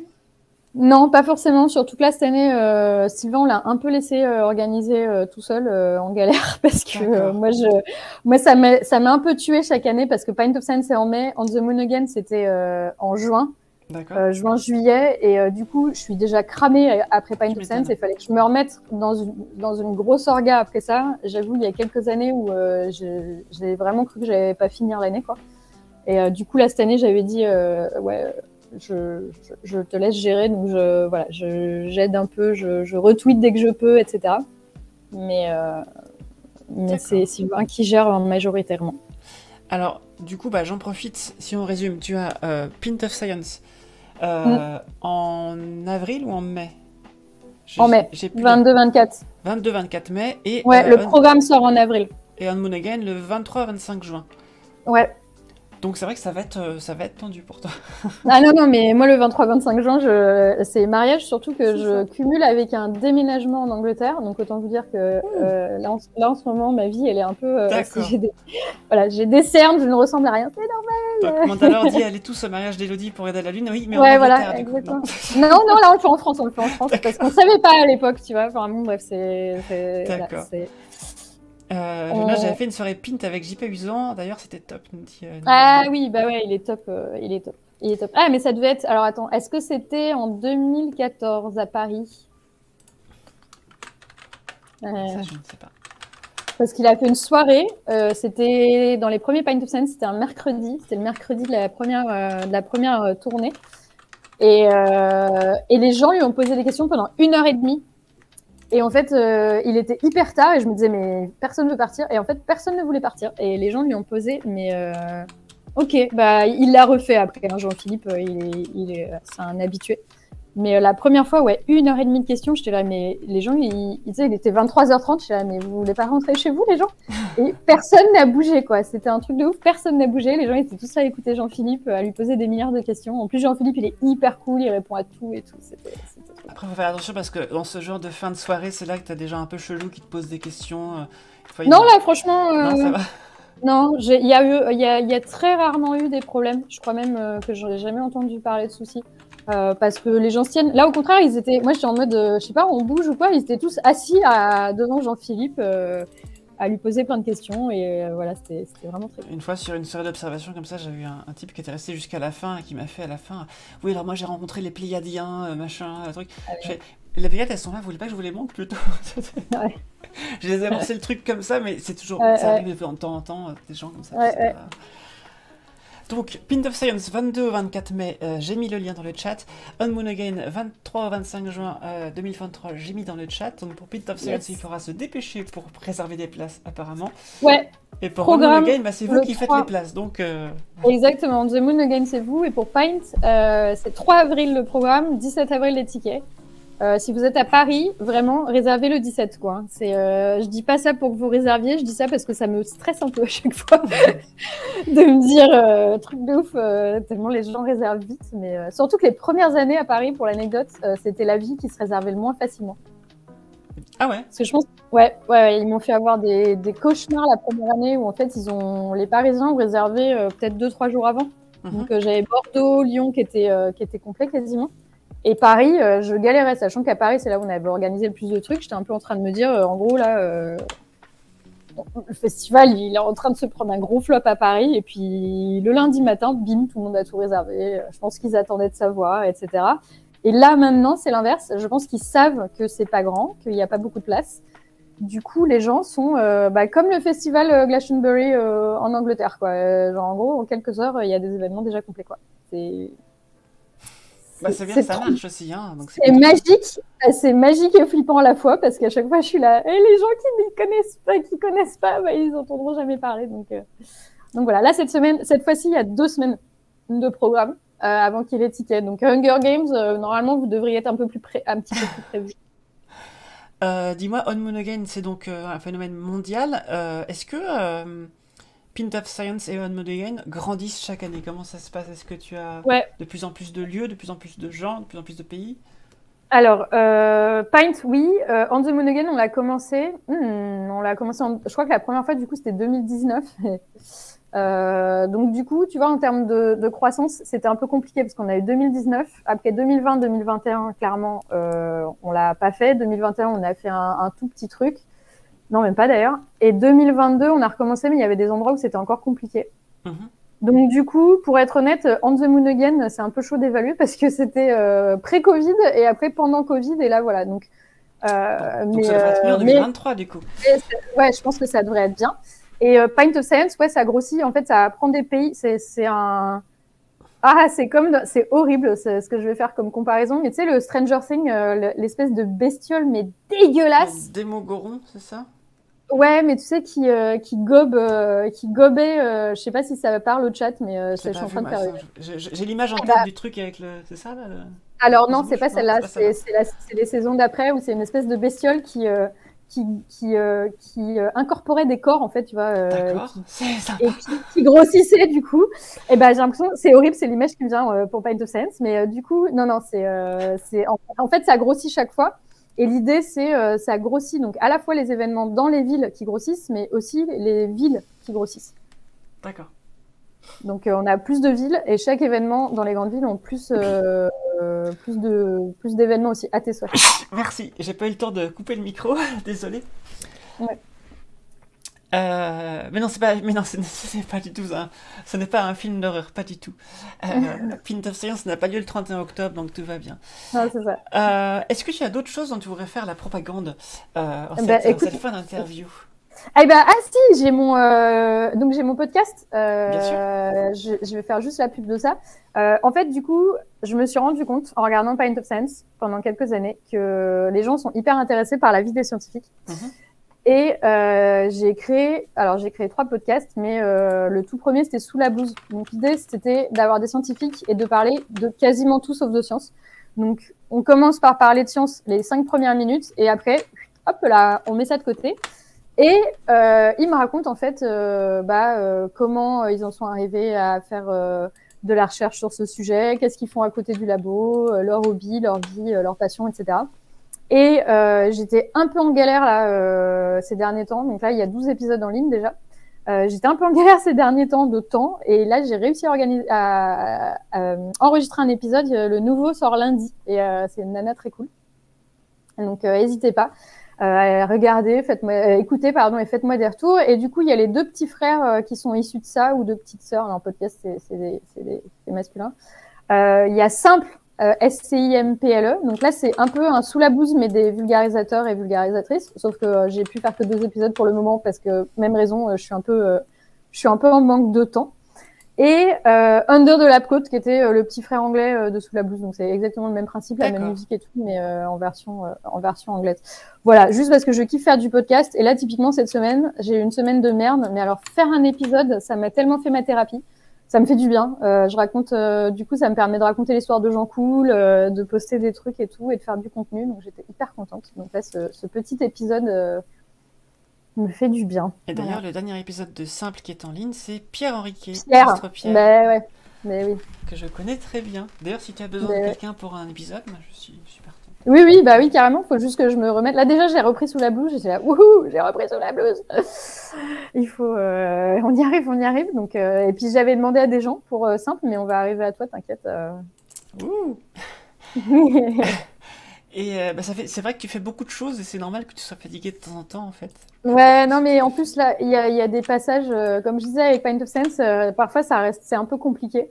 Et là, j'ai eu un peu pas de chance avec un directeur, parce que du coup, je gère la France, je gère l'international et je gère les réseaux sociaux en Angleterre.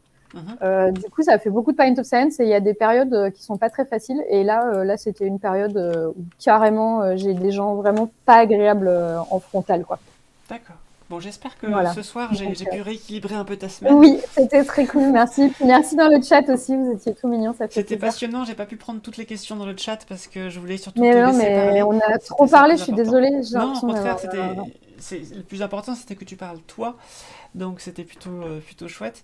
Merci du coup à toi, donc c'est Elodie Chabrol qui était là ce soir avec nous, qui a fait de la recherche en neurosciences sur l'épilepsie, puis qui est partie ensuite dans la communication scientifique, notamment avec Pint of Science, On Monogain, les podcasts simples, SCIMPLE, les podcasts Sous la blouse et ses versions anglophones, et d'autres choses dont on n'a pas eu le temps de parler ce soir. Merci à toutes et tous dans le chat. On va déjà dire au revoir à YouTube. La vidéo sera sur YouTube dans quelques jours, semaines. D'ailleurs, point d'exclamation sur YouTube, vous aurez l'adresse YouTube de la chaîne où je mets toutes les rediffs. Je vais déjà dire au revoir à YouTube. Voilà, à bientôt sur YouTube.